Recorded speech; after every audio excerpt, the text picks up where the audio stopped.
Welcome to this week's session of Fridays on the Farm. This week we're going to talk about your winter calving cows. There's lots of factors to keep in mind if this is the time of the year that you're starting to calve out. One of the first things when we talk about being prepared for calving season is actually having a calving season. If we know to expect all of our calves to hit the ground in the same 30, 60, even 90-day window, that helps us to be a little bit more prepared. If you're calving out in the winter, there are some other considerations to have in place as well. One of those is being prepared for calving difficulties. If you have all your cows, for instance, this producer brings all of his cows closer to the house to one of his barns, so that if he has an issue, he has a place to go with that cow and calf. If he needs to pull, if he needs to put her in a squeeze chute to be able to pull that calf out, or if he needs to keep that cow and calf separate for a few days to let that calf gain its strength. This also gives you a chance to monitor and make sure that calf got the first colostrum as early as possible. Not only does that calf need the colostrum, but it also gives us a chance to do things like check their navel, ear tag for ID, and other things that might be important when that calf hits the ground. It's also important that we check our cow's body condition score. How have they handled that pregnancy? Are they ready for that early lactation phase? Do we need to be supplementing with a little extra? By keeping a closer eye on these cows as they're starting to calve out, that can really help you in the long run. For example, at this facility, our producer makes sure that his calving cows are in a pasture that's near one of his working facilities, as well as it has access to a barn. So when this cow had trouble having her calf, he could get her up, he could get her to a squeeze chute and a head gate, he could make sure that calf was delivered safely, and he can keep her in here with the barn with a little extra care, plenty of warmth and plenty of dry places to go while that calf builds its strength. Make sure before calving season that you've planned ahead with your vaccination program as well. Make sure that these cows have what they need so that they can help pass that immunity on to their calves, and we can get those calves started on the right track. As we go into calving season, it's important that you're prepared and have the things you need when you need them. If your luck's anything like ours, it'll be on a Sunday afternoon or it'll be about midnight when you realize that you're having a problem and it'll be too late to get those things. And so by keeping your kit prepared, that can really save you in the long run. Some of the things to keep in mind that could be in that kit or have handy, things like OB gloves and lubricant. Many people don't know that by using something like soap, it can actually be more detrimental to the cow if you need to pull a calf than actually having that proper lubricant in place. And there's lots of options out there. Have some sterile syringes and needles. Lots of times we get those cows up and we have to pull a calf. Sometimes we need a doctor and we give them a little bit extra. Make sure you have that handy. Again, if your looks like mine, it might be the middle of the night. Make sure those flashlights have batteries in them that work and there's one handy, whether that lives in the door of your truck or even in this kit that you know that there's one there when you're going to need it. Maybe you've got a bigger place and you need to have a bigger spotlight. Keep that in mind ahead of time so you're not in a rush, in an emergency, and then can't find what you need. There's also some bigger calving equipment, things like chains. Have the right thing so that you have it when you need it. Unfortunately, sometimes we have bottle calves. Sometimes you have that calf that won't nurse. Maybe you lose the cow for whatever reason. Having an esophageal feeder, which is what you see in the top right-hand corner, can really save you some time. We don't like to have to use them, but when you need one, you're glad that you have it handy. Have a regular bottle, even if you have to keep that bottle calf for a day or two until you can move him down the road. If you don't want to keep him, have that stuff handy. With that, it's also important to have colostrum. Colostrum is critical to the survival of a newborn calf. The immune system of newborn calves isn't completely developed yet when they're born, so consequently, they're going to need those antibodies and immunoglobulins that are in that colostrum, which is a substantial component of the immune system for those newborn calves. We really want to get them about 5 to 6% of their body weight within the first 6 hours of their life, and again in the next set of 6 hours. So it's important that we're knowing when those cows are calving, we're there to help them when we need them, and we get that colostrum in that calf as soon as possible. If for some reason that calf can't nurse from the cow, if you have a way to milk the cow and can get it its own colostrum, that's the ideal situation. If we can collect it fresh and feed it within that first 24 hours, that's best. It could be collected and frozen for later use if that's what your option is. Make sure when you freeze it that you freeze it in that serving sizings per container. You don't want to freeze a gallon of it and then only have to get out what you need and then you've thawed out the rest, because once you thaw it out, you won't be able to refreeze it again. So those are just some things to keep in mind. There are some commercial colostrum supplements out there, but make sure that's one of those things that you have handy and you have it when you need it. Electrolytes are also really important. And so have this stuff in your kit so that when you have an emergency, you've got what you need. It's also important to take into account that sometimes we may have to adjust the feed for these lactating cows. These lactating cows are going to need around 10 to 11% crude protein and 58 to 60% TDN. This is the highest nutrient requirement in their life, and so it's important that we're meeting those goals. Not only as important as they start lactating, but that last 45 days before they calve are also a really critical time. We need to assess their body condition score. We really want them to be at about a 5 when they calve. If they're a younger cow, or especially if they're heifers, we want them closer to the 5.5 to a 6. And by having that body condition in place, it can really help with their calving and help them to be able to provide better nutrition to those calves as they go into lactation. It's also commonly misconstrued that if you feed cows too well before they calve, you could grow that calf too big and increase calving difficulty. That's actually incorrect. Underfeeding those cows prior to calving could cause calf scours, mortality, and reduce that calf survival rate. Overfeeding could be a problem. We don't want those cows to be too overconditioned and too fat, because if we put too much fat in the birth canal, that could cause problems with calving difficulty. But those cows that are too fat are a lot more rare than those cows that are too thin. If these cows are going on a high quality winter forage, something like ryegrass, grass tetany can definitely be a problem. And so we want to start those cows on a high magnesium mineral before we put them out on that high quality forage, so it gets their body prepared and reduces that chance of grass tetany and bloat. It's also important that wherever you have these calving cows, that you have some kind of free choice mineral, fresh water, and plenty of forage available as well. Don't forget to forage test if you're feeding hay, which most of us are this time of year.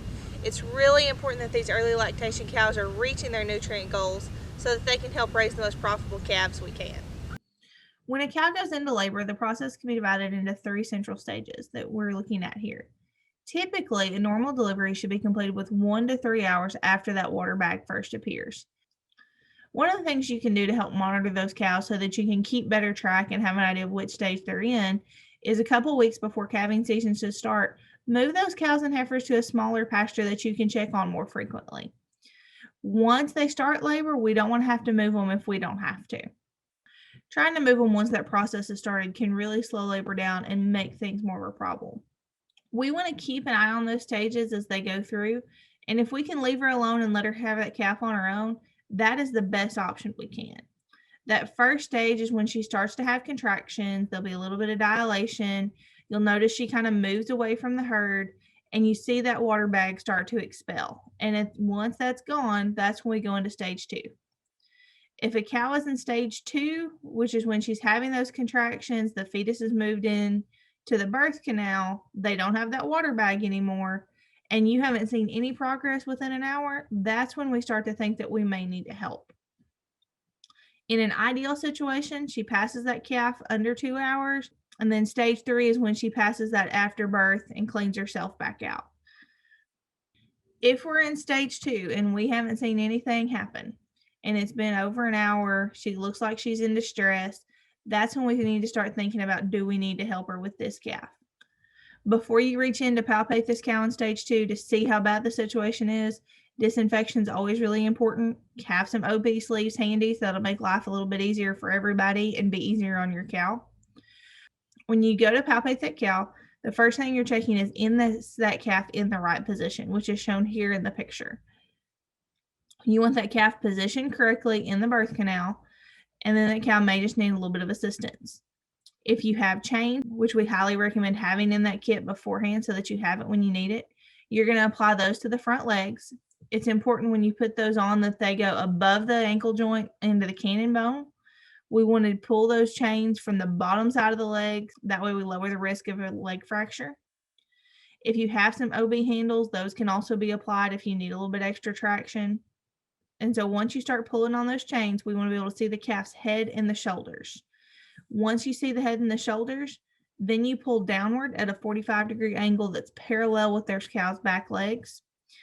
In some cases, if that calf is so large that they seem to be wedged, a calf jack could be used. But also keep in mind, be careful with that pressure, because that calf jack is about the same as 7 men. If you pull too hard, you could traumatize or injure that cow or the calf or both. Once that calf is started to deliver past the last rib, we're going to turn that calf a half a turn. This keeps their hips from locking up, and the rest of the calf should be able to deliver on its own. Once that calf is out, we want to get as much mucus out of their nose as we can. There's going to be some tissue buildup and some other things. We want to make sure we get that calf cleaned up as possible. See if we can get it breathing. This is also a good time to go ahead and put in an ID tag, take a birth weight, and those kinds of things. If that calf is not in the right position, know your limits.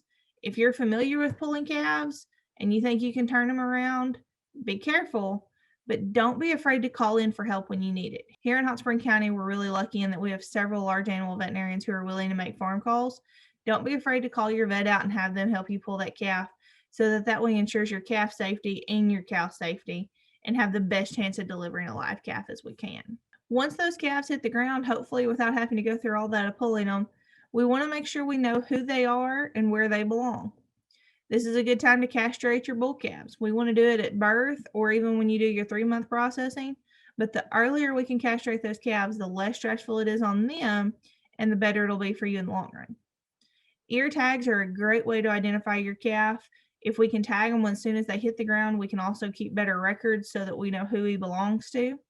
This producer does a really good job. If you look at their ear tag, at the very top is the bull he came from. The 39A is the cow he was from. 29H is his number, and he was born on 12/3/20.